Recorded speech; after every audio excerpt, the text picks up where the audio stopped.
In an office in Bagsværd near Copenhagen, young biotechnologist Lotte Bjerre Knudsen has been made project manager for a promising but uncertain project of converting the hormone GLP-1 into a drug that can prove effective in combating the rapidly growing wave of diseases, such as type 2 diabetes in the 1990s. If she fails, the project will fold.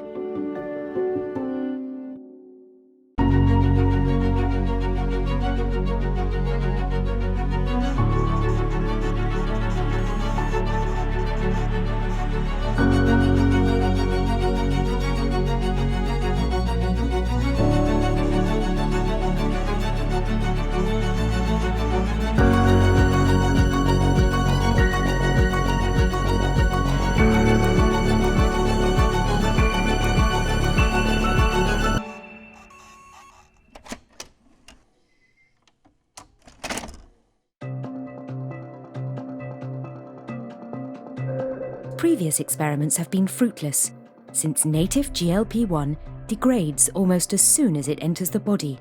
I was basically discussing that with myself for a couple of months because there wasn't really anyone left to talk to. And I had these three ideas where I kept kind of comparing them. Find something to protect it. Eliminate what destroys it. Make it more stable. It really kind of became my mission. And if I didn't work up the courage to actually do this, then nobody would do it. The first idea was to use this technology where we take advantage of our own nature's molecule in the blood called albumin. If you take a fatty acid and put it onto your little peptide, then that can bind and be protected by albumin in the body. But fat can be sticky. When we tried to purify them, the fat meant that it got stuck on the purification column, which kind of became a running joke in the lab. Compounds were still stuck on the equipment. I had a meeting with Lotte. I said, Lotte, there's a small crisis here. We had worked on this for several years and we had not had a breakthrough. You have to unravel the biology, crack the biology, and once you've cracked the biology, you can fix the chemistry. That's the way around. In the early stages, the biology of GLP-1 was cracked in Joel Habner's lab in Boston, where chemist Svetlana Moisov and young medical doctor Daniel Drucker studied the hormone. One of the fascinating things about GLP-1 is that if one looks at the predicted full-length sequence and tests that as a potential hormone, it doesn't really do very much. It's only the shorter truncated forms of GLP-1 that were bioactive. Even more crucial was a built-in safety switch of the hormone.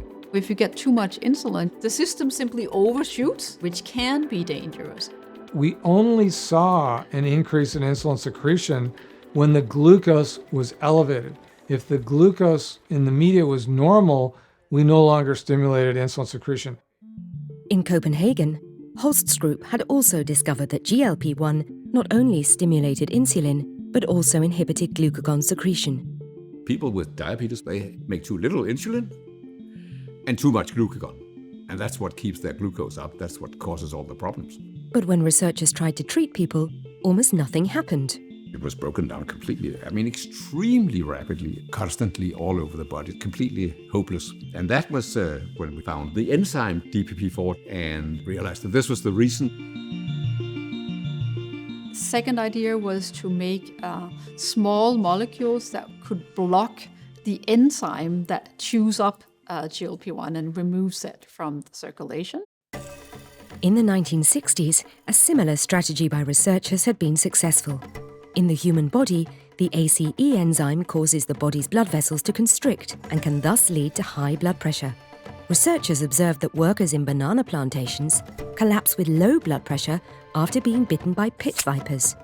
In the snake's venom, they found captopril, an inhibitor of the ACE enzyme, which later was to become the basis for the world's first blood pressure medication. There were many companies saying, well, maybe we can inhibit the enzyme to prevent GLP-1 from being inactivated, making it last longer. And that enzyme inhibitor could be a new therapy for type 2 diabetes. There were many groups developing DP4 inhibitors simultaneously in the mid-1990s. Unfortunately, most of my chemistry colleagues had left, so I actually didn't really think that I could come up with a way of pursuing that. The third idea was to make a long-acting version of native GLP-1, to make very simple modifications in the backbone of the peptide. Small modifications could maybe protect against degradation by the DPP4 enzyme. We could actually make stabilized analogs, but unfortunately we went from having the 2-minute half-life to 5 minutes with our wonderful analogs, so that actually didn't really solve the problem. We have the world's smartest chemists, all talented people trying to develop GLP-1 drugs that are stable, enzyme resistant, and potentially useful. And then we have a biochemist named John Eng at the Bronx Veterans Affairs Hospital in New York. While Eng searched secretions from exotic animals, he stumbled upon a hormone-like molecule from the venom of a giant lizard. This Gila monster is known as Heloderma suspectum. And John Eng noticed that this peptide looked very much like GLP-1.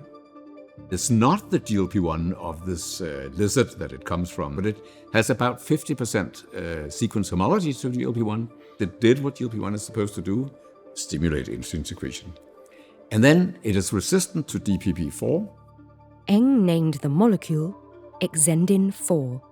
So John Eng went to his intellectual property office and said, I would like to patent this. And they looked at him probably with incredulity. And they said, you know, John, if this lizard bites you and injects Exendin 4 into your body, it's fatal. The lizard poisons you and you die. So thanks very much for coming by, but we're not interested. Despite this setback, he was not deterred.